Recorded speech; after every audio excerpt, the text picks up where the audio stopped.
I learnt about the Queen that I put into the film, which was completely unacceptable to the royal family. You did not write about them in those days. Everyone thinks they already know what Helen Mirren thinks about the royal family.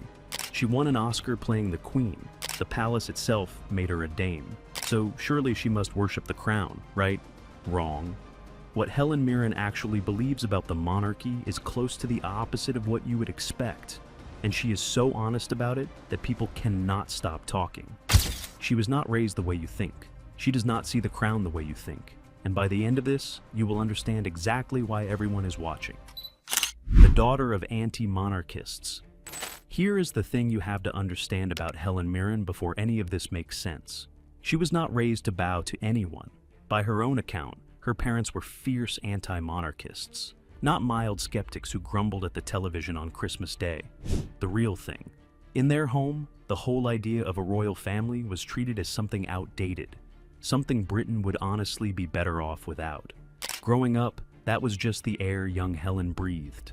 One family lifted above everyone else for no reason anyone could really explain. To the people who raised her, that was not grand. It was just wrong. And she never fully shook it. This is what people miss.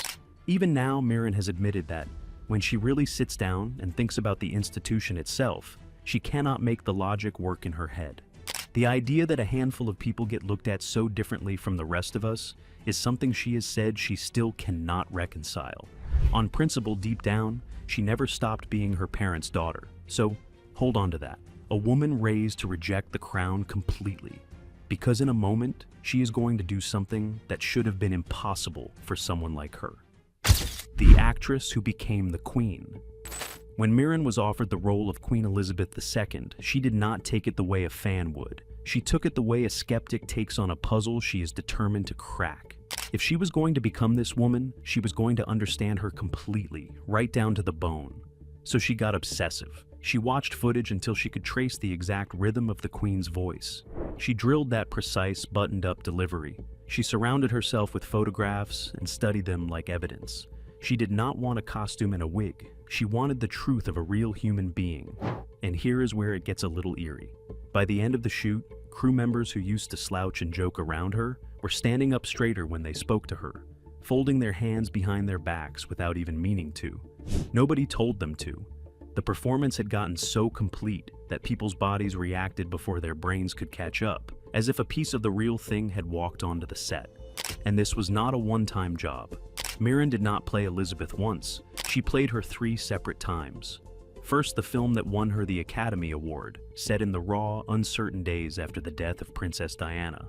Then twice more on stage, in a play built around the Queen's private weekly meetings with her prime ministers in London and then again in New York. 3 times she climbed back inside the same woman's head, looking for something deeper each time. And somewhere in all that studying, something happened to her that she never planned for. Before I tell you what that was, do me a quick favor. If you are the kind of person who wants the real story behind the crown and not the recycled tabloid stuff, hit subscribe and turn on notifications right now. Because what she found next is the whole reason this video exists, and you are going to want to be here when it lands. What she learned about duty. It came down to a single word: duty. Now, most of us hear that word and picture a burden, something heavy you are forced to carry whether you like it or not. But that is not what Mirren found when she studied Elizabeth. For this woman, duty was not a weight pressing down from the outside. It was who she was. It was baked in so deep, there was no line at all between the person and the job. Mirren has described it as something almost religious. This was a woman who seemed to truly believe she had been placed where she was for a reason, who woke up every single morning knowing her life was not really her own. Her private wants, her personal feelings, the ordinary things you and I take completely for granted, all of it came second to the role. Every day, for a lifetime. And here is what made it land even harder for Mirren. The Queen did not even get much power out of the deal. Mirren has noted that in any real, practical sense, Elizabeth held almost no political power at all. She could not pass laws. She could not force the country to do anything. She gave up her entire private self for a position that, on paper, let her control almost nothing. Sit with that for a second. Handing over your whole life to something that gives you so little back, and doing it quietly for decades, without ever once complaining out loud about it. For a woman raised to see the crown as pure vanity, watching that kind of devotion up close did something to her. It did not turn her into a believer, but it cracked something open, because now she had to pull apart two things she had always treated as one and the same, and once she pulled them apart, she could not put them back together. The queenist who still doubts the throne. This is where Helen Mirren gets impossible to pin down, and honestly, it is the most interesting part of the whole story. She came up with a word for herself, not monarchist, queenist, and the gap between those two words is everything. Mirren has said she genuinely loves the Queen. She even joked that she wished Britain could somehow keep the Queen and lose the rest of the royal family. But she caught herself right away and added that she was not putting the others down. As people, she has said, she finds them decent and hardworking, and she thinks the country was in a way lucky to have them. But loving the woman and believing in the system are two completely different things. And when you push Mirren on the actual institution, on whether Britain should even have a monarchy at all, she does not give you the answer a loyal royalist gives. By her own account, if it came down to the institution itself, she would probably let it go. She cannot get her head around it.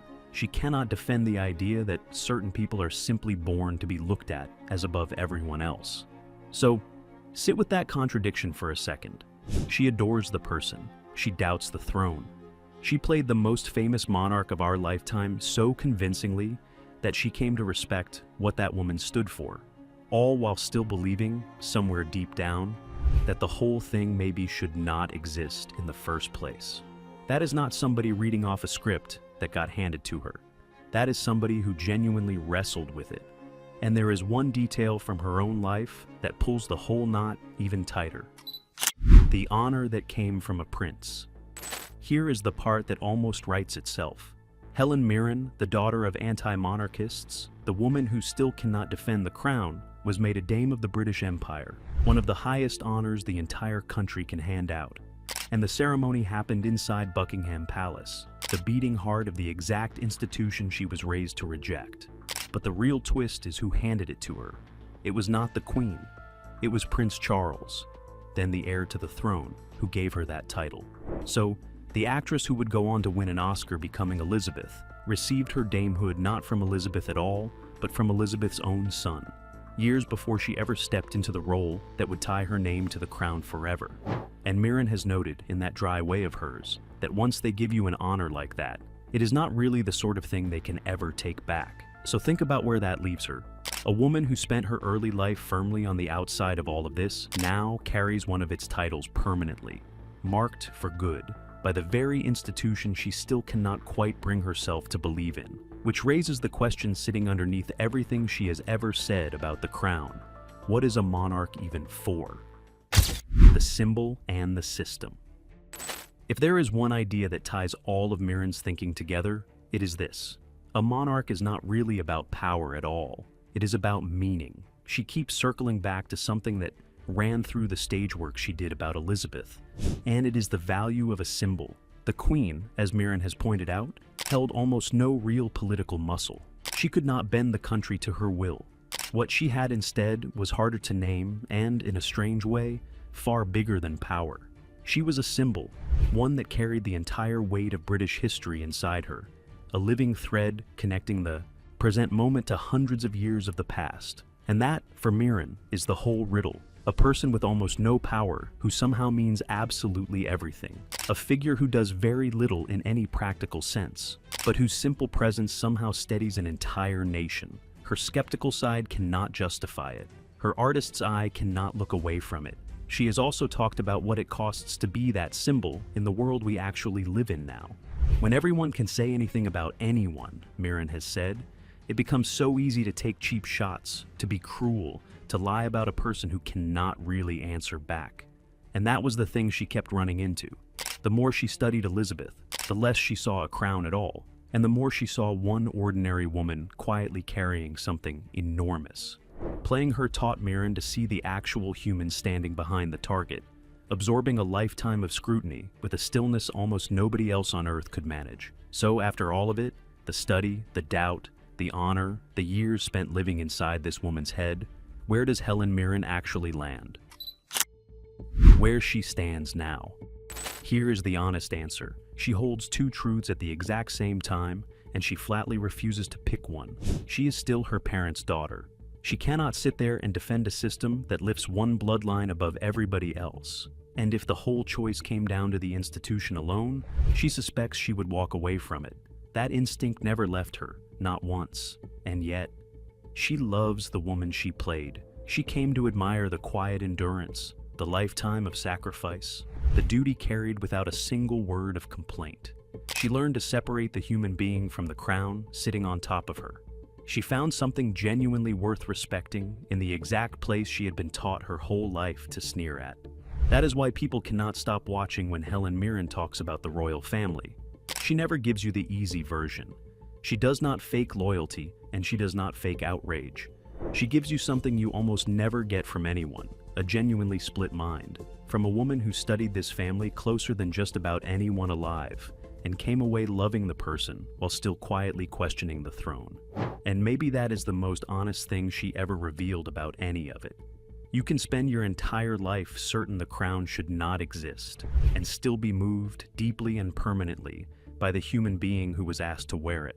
So, if this pulled back a curtain you had not looked behind before, do me a favor, subscribe, turn on notifications, and drop a like so more people find these stories. And then settle the argument for me down in the comments. Can you truly admire a queen while believing her crown should not exist the way Helen Mirren does? Tell me exactly where you land. Stay with us.